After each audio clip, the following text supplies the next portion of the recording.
verdade, o Felipe divide o tema, né? Justiça climática e decisões paradigmáticas das cortes constitucionais no direito comparado e no Brasil, né? Você fez o recorte no Brasil e Felipe vai fazer do direito comparado, é isso? Exatamente, professora. Alô. Professora Arícia, grande prazer estar aqui na Procuradoria-Geral do Município. Obrigado pela oportunidade. Obrigado a todos os presentes. Eu gostaria de iniciar minha palestra informando que todas as informações dos casos de Itália, Alemanha, Irlanda, Canadá e Argentina foram obtidos perante a Escola de Columbia, nos Estados Unidos, que tem o Sabin Center. Eles têm um portal excelente de catálogo de litígios climáticos ao redor do mundo, que nós conseguimos fazer filtros por meio de países, por meio de continentes e por meio de temas. Convido a todos a conhecerem o site, portanto, da Sabin Center. Primeiro slide, a gente começa com um país mais bonito do mundo. Mas é muito lindo. Que é a Itália. Muitos daqui devem conhecer o caso em que a Shell foi condenada pela corte holandesa em reduzir as suas emissões de dióxido de carbono em até 45% até o ano de 2050. Infelizmente, essa decisão foi derrubada. Esse patamar, ele já não se encontra válido perante a justiça holandesa. No entanto, infelizmente, essa decisão influenciou diversas ações climáticas ao redor do mundo. Na Itália, nós tivemos uma influência direta desse caso. 12 cidadãos italianos, além de 2 ONGs italianas, propuseram uma ação com o objetivo de que a empresa Eni reduza a sua atividade de combustíveis fósseis. E, além disso, houve solidariedade passiva nesse caso. A Eni é a principal responsável nessa ação judicial, mas também o Ministério de Finanças da Itália, 2 acionistas majoritários dessa empresa e também a instituição financeira que realmente alimenta as atividades dessa empresa. A transição energética na Itália vai muito bem, obrigado. A Itália ela é um dos países com maior potencial de energia eólica offshore, tema que é o tema da minha tese de doutorado. Eu tenho a alegria de ter a professora Arícia como orientadora. E esse caso ainda não foi julgado. Ele encontra-se atualmente em trâmite na Corte di Cassazione em Roma e a Corte ela vai decidir a respeito se a Corte tem se a Corte ela vai admitir se ela é competente para julgar litígios climáticos na Itália. Agora a gente vai pegar um voo da Lufthansa para a Alemanha. Próximo slide, por favor. Vamos lá, rapidinho. A resignação do fazendeiro peruano. O fazendeiro peruano, chamado Luciano Liudia, ele moveu essa ação contra uma gigante alemã, a RWE. A RWE, segundo a tese autoral do fazendeiro Luciano, ela responderia por 0,47% das emissões de dióxido de carbono no mundo, para que a gente possa ter conhecimento do tamanho da briga. Davi contra Golias, basicamente. A Alemanha, assim como a Itália, enfrenta um período de transição energética direcionado a fontes renováveis, mas ainda assim é complicado um país que queimou carvão durante tantos e tantos anos ter uma prioridade para fontes renováveis, eólica, solar, fotovoltaica, dentre outros. Pois bem, o que aconteceu? Em primeira instância, a Corte Distrital de Essen, na Alemanha, concluiu que não haveria nexo causal entre os impactos causados pela RWE e os impactos causados diretamente estão relacionados ao derretimento das geleiras, que prejudicariam, portanto, a atividade principal do fazendeiro Luciano. uma atividade familiar, uma atividade de subsistência.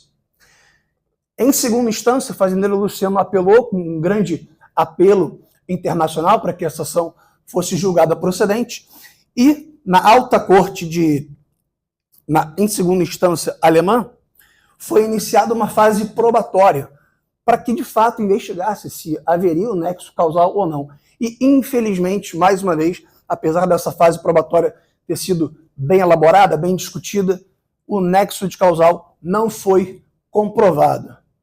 Todavia, essa ação ela também tem uma relevância muito grande ao redor do mundo e ela influenciou outras tantas decisões. Houve uma terceira decisão, o fazendeiro Luciano perdeu, então, nas 3 instâncias. Contudo, o debate, as lições que ficam é que as ações de litigância climática, mesmo em um país da América do Sul, podem se relacionar com países da Europa, desde que seja, evidentemente, construído um nexo causal razoável. Agora a gente pega um avião da Ryanair. Pois bem, na Irlanda, o que aconteceu? O caso dos amigos da natureza da Irlanda contra o governo irlandês. O plano de mitigação de gases de efeito estufa irlandês, ele foi objeto de questionamento por essa ONG. Por quê? No entendimento da ONG, o plano ele estaria muito confuso, o plano não estaria claro. O plano de mitigação, ele previa a redução de 2017 até 2050, a redução de 80% dos gases de efeito estufa. Portanto, 80% até o ano de 2050. A Irlanda atualmente goza de um movimento ambientalista extremamente forte e extremamente relevante na Europa. Então, a força do grupo ambientalista Amigos do Meio Ambiente e a pressão popular, aliado às mídias sociais e todo o aparato, todo o prestígio que a ONG detém em território irlandês, foi essencial para que essa questão fosse debatida em nível nacional. Em primeira instância, essa ação ela não teve êxito, mas, em segunda instância, a Suprema Corte irlandesa determinou que o plano de mitigação fosse revisto. Voltando, o argumento de improcedência da primeira instância foi de que o Poder Judiciário irlandês não deteria competência de realmente ter ingerência na política ambiental oriunda do poder, majoritariamente oriunda do poder executivo. Então a gente chega na Suprema Corte irlandesa e a ação ela é procedente. Portanto, foi uma vitória extremamente significativa para a Irlanda e os amigos da natureza da Irlanda conseguiram a redução do plano de mitigação de gases de efeito estufa para 51%, um patamar menor. Aí vocês questionam, poxa, Lapor, mas isso foi uma vitória? Foi, porque ao invés do ano de 2050, foi reduzido para o ano de 2030. Portanto, 2050, 80%, 2030, 51%, e um plano muito mais robusto, muito mais debatido por especialistas e altamente elogiado. Chega de Europa, vamos pegar um voo da Air Canada e vamos para o Canadá, nosso penúltimo país estudado. Aqui a gente fala sobre carbono, precificação e taxação em nível federal. Essa ação ela foi iniciada em 2020 por diversas províncias canadenses contra o governo federal a respeito de uma lei que taxava o preço do carbono de uma maneira homogênea. As províncias canadenses se sentiram altamente afetadas e ingressaram uma ação constitucional alegando que estariam sendo usurpadas das suas competências provinciais e estaduais, portanto. Argumento na qual eu discordo, porque se prevalecesse cada província canadense uma alíquota para precificação e taxação do carbono, haveria uma tremenda guerra comercial. Portanto, a decisão da Suprema Corte canadense foi de que a lei canadense que atualmente prevalece no ordenamento jurídico, ela é, sim, constitucional. Em solo canadense, nós temos, então, valores fixos. Não há diferença da província de Vancouver, não há diferença da província de Ontário, não há diferença, portanto. E há um certo alinhamento com as legislações internacionais, de acordo com a informação do Banco Mundial, 64 países adotam esse modelo de compreensão de precificação e taxação do carbono. E, por fim, vamos pegar um voo da Aerolíneas Argentinas e vamos finalizar a apresentação com os nossos hermanos. A relevância dos glaciares argentinos. A relevância ela é incontestável.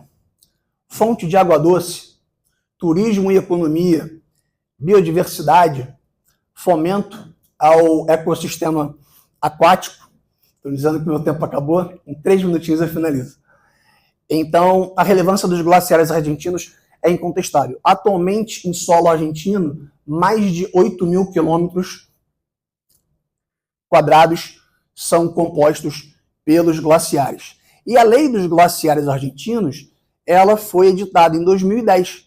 E, em linhas gerais, ela prevê que não se pode ter atividade de mineração que possa impactar direta ou indiretamente os glaciares. Então, 1 ano depois da edição dessa lei, houve um movimento das mineradoras para que solicitassem perante a Suprema Corte Argentina a inconstitucionalidade dessa lei. Eles foram derrotados e, em 2019, houve uma nova iniciativa, dessa vez pela empresa chamada Pachón S.A., e também a Suprema Corte Argentina reafirmou o poder, a influência da lei dos glaciares.